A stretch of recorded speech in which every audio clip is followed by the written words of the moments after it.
What's up, guys? Welcome to Daily Dose of Reddit. This is your host, Zach, and today's subreddit is r/IDoWorkHerelady. This story's called Yelled At by a Customer at Work. This happened to me in March of this year, just as the lockdown started and many stores had started having special shopping hours for elderly and high-risk customers. I worked at a grocery store on the overnight stock crew, and my shift ended at the same time the special hours started. I would frequently pick up items I needed at the end of my shift before heading home. On this particular morning, we had finally gotten a shipment of toilet paper and cleaning wipes in. I picked up a 12-pack of the cheapest toilet paper in the store and a canister of Clorox wipes for my mom, who is high risk. I was not wearing my black work polo because I was 7 months pregnant and it didn't fit, so I was allowed to wear a plain black t-shirt instead. I picked up a few food items and headed for the register. I ended up in line behind an older woman. She said very pointedly to the cashier, who is a friend of mine, that we needed to be more strict on the elderly and high-risk guidelines. She looked straight at me as she said this. She said we needed to have a guard at the doors to make sure no one was coming in during the special hours except those that actually needed to shop at those times. At our store, it was from 7 a.m. to 8 a.m. every day. She also said that if the store lets other people in to shop, they should make sure that they don't buy the essentials that other people need. Looking at the toilet paper and Clorox wipes in my hands. Now, my coworker is an elderly woman, and she's not shy. She's a spitfire, and she'll tell you what she thinks and doesn't give two craps about what you think. She looks straight at the woman and says, "There is a limit on essential items. You can't buy 2 packs of toilet paper." The customer had 2 of the biggest packs of toilet paper we sold. We're talking 18 rolls. The woman snapped at her with a, "Fine, whatever, but I'm not coming in here if you're gonna keep letting other people in during the special hours.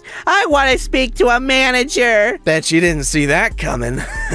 My coworker calls the manager on duty, which happens to be my manager on the overnight crew. He comes up and this woman goes off, yelling about how we're letting regular people shop during the special hours, how the cashier was rude and was limiting her, etc. Full Karen. My manager looks at me and can see that I'm irritated. He looked at the customer and straight up said, "I would like for you to leave." She got angry and asked why she should be the one to leave when she was clearly following the rules of the shopping hours and I was not. He said, and I'll never forget this for the rest of my life, "This customer you are harassing is my best employee. She just finished working a 9-hour shift to fill these shelves so that you could come in to buy your essentials. She is picking up a few items after her shift, and on top of that, you're harassing a pregnant woman who is considered high risk, and she has as much of a right to shop during these hours as you do. She is exhausted and she's scared because of the pandemic, but she comes in every night, works extra hours, and busts her ass so people like you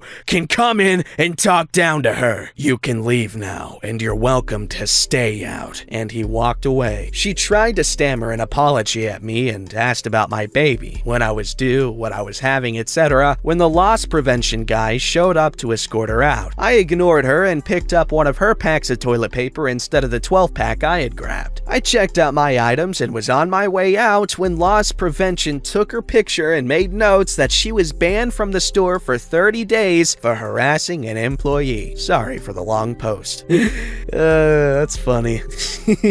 She screwed around and she found out, guys. Alright, this story's called Boss Doesn't Recognize His Own Employee When She Walks Into Work in a Dress. This is my mother-in-law's story, not mine, but it was very IDoWorkHerelady worthy. My mother-in-law is a short, fat, busty woman in her 50s and works in security. Yes, she looks like a sweet older lady, but she is tough and thorough and will threaten to place you under arrest. Her lead supervisor is old, senile, and gets in his own way. Despite a high turnover rate due to not the best management skills, as trying to become an armed guard is as easy as pulling teeth, my mother-in-law has endured, as this has been her first job in 26 years after raising her son as a stay-at-home mom in extreme poverty. People have rage quit due to how Brian tends to upset and confuse and change schedules without notice, literally telling his security officers to call him corporal in front of police officers and to watch Red Dawn as training. Also, you can get written up if you alert him your coworker left their gun in plain sight in a locked car. As a courtesy, you can't make this up. Despite this, she endures, as it's far better than the alternative. Anyway, names changed for obvious reasons. It's the cast. Jane, my mother-in-law. Brian, elderly supervisor. Bob, other supervisor. As this was told to me, it's not word for word, but a rough summary as to what happened. Jane was wearing a yellow and red flower dress, running errands, and had to stop by security home office to do something. Not sure what, but she figured she was out and thought it was best to get whatever she needed to do out of the way. She goes and finds Bob, one of the primary supervisors that managed most operations. He greets Jane and likes my mother-in-law because of the work he had seen out on sites. They move further into the office and Brian comes up, sees Bob, then sees Jane. Brian tells Jane, Ma'am, you can't be in here. This office is closed. Bob speaks up and tells Brian, no, it's alright, she's with me. Brian's eyebrows wiggle and says, Oh, she's with you, huh? like, what the fuck? Hey, they actually wrote it how I say it. Everyone was confused. My mother-in-law and Bob then laugh. It was clear a while ago that Brian has never been all too observant despite working in security. Despite talking face-to-face with her numerous times in her year with the company, Brian didn't recognize his own employee outside her uniform. Evidently, by this encounter, Jane was in clear disguise and took on the identity of a strange woman walking into a security office like a wandering idiot who happened to be holding a casual conversation with his co-supervisor. Brian, this is Jane. It finally clicked. Oh, hey. Anyway, it's a bit anticlimactic, but everyone thought it was funny, including, I think, Brian. It just worries me a bit more as it makes me wonder what else goes over this guy's head. Thanks for reading.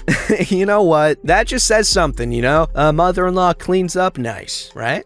I'd prefer that over the alternative, which is that guy who works in security as a supervisor would not notice that. Alright, this story's called She Does Work Here, Lady. She just doesn't get paid. Howdy, folks. Long-time lurker here, but I've only enjoyed this sub via the Red Wheel YouTube videos until now. Also, probably Daily Dose of Reddit, they just forgot to mention it. Probably because it's just so heavily implied, you know what I'm saying?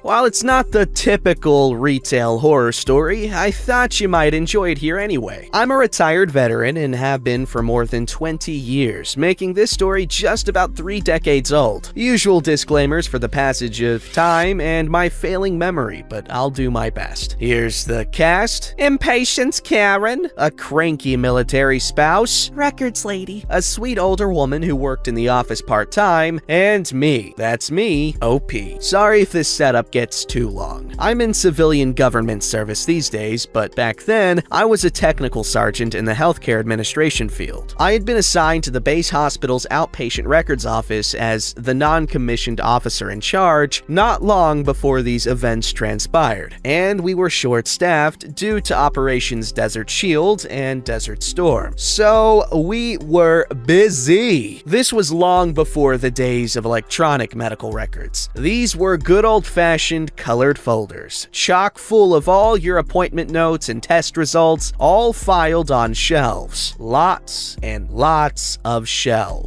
What with active duty personnel, their family members, and local retirees and their spouses, there were about 44,000 of them. If you scheduled an appointment more than 24 to 48 hours in advance, we would pull your record the night before and send it to your provider's clinic. Otherwise, you had to come see us yourself to sign out your record before you could be seen. It was a weekday, early to mid-morning, I think, and we had a long line of patients at our service window. I was on duty along along with 2 to 3 junior enlisted workers, and Records Lady, a very nice lady. We were dodging each other in the narrow aisles and pulling records as quickly as we could. It wasn't quick enough for impatient Karen though, who Records Lady was helping. I was near the window checking a patient's eligibility when impatient Karen sighed like the air brakes on a bus pulling up to the curb. A moment later, impatient Karen whines. What is taking so long? Then, This is stupid. I can't believe this. and What's wrong with her? waiting in line is rarely fun, and is much less so when you or your children are sick, so I get it. I stepped up and told impatient Karen that I'd check on her record and be right with her. I found Records Lady in the aisles, looking at the shelves with confused frustration, and I understood the delay. Records Lady had suffered a traumatic brain injury some years before, and while she didn't have any major deficits or disabilities, she occasionally had trouble processing numbers. Our records were organized using a terminal digit system, based on the first 2 digits of the last 4 digits of the service member's social security number. This could be challenge enough for Records Lady if she wasn't in a rush. Being under the pressure of a foul-tempered Karen didn't help. I suggested she take a break in the back, found the record, and took it to the service window. Here you go, ma'am. I'm sorry about the wait. Finally! You need to get rid of that woman! I can't believe she actually gets paid to work here! Each exclamation point was accompanied by an increase in volume and venom. I should complain to your commander! I wondered how in the hell this woman could not see and understand the differences between Records Lady's uniform and mine. I was wearing BDU's, or battle dress uniform, and she was wearing street clothes with an apron. Mine was woodland camo, and her apron was white with some red trim, maybe pink too, and a conspicuous red cross smack dab in the middle of it, as in the American Red Cross. After handing impatient Karen her record, I understand your frustration, and again, I'm sorry for the wait. But while she, Records Lady,